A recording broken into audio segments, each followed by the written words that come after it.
இனிமே கண்ணை மூடிட்டு கடலை எண்ணெய் வாங்கலாம். ஏன்னா மந்த்ரா கடலை எண்ணெய் இதயத்தின் தயாரிப்பு.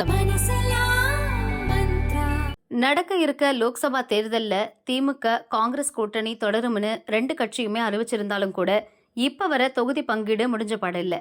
திமுக எத்தனை சீட்டு தரும், எந்த தொகுதியெல்லாம் தரும்னே தெரியாத நிலைமையில இப்பவே காங்கிரஸ் கட்சியில உட்கட்சி சண்டை ஆரம்பிச்சிடுச்சு.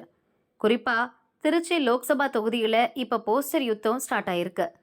இந்த தொகுதி சிட்டிங் எம்பி திருநாவுக்கரசர் தமிழக காங்கிரஸ் தலைவரா இருந்தவர். இந்த தடவையும் திருச்சி தொகுதி காங்கிரஸுக்கு தான் ஒதுக்குவாங்க, மறுபடியும் நாம தான் எம்பின்னு கணக்கு பண்ணிட்டு இருக்காரு திருநாவுக்கரசர். இதுக்கான வேலையை முன்கூட்டியே பார்க்க ஆரம்பிச்சுட்டாரு. தலைமைக்கு ரொம்ப நெருக்கமா இருக்கிற ஆள்கிட்ட தனக்கு சீட்டு கேட்டு பேசிட்டு வராரு.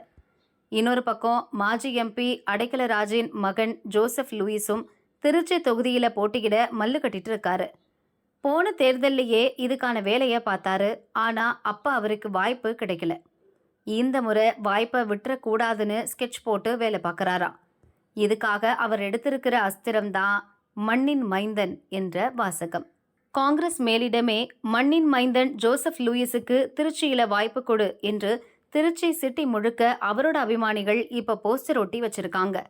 ஜோசப் லூயிஸோட அப்பா திருச்சியை சேர்ந்தவர்.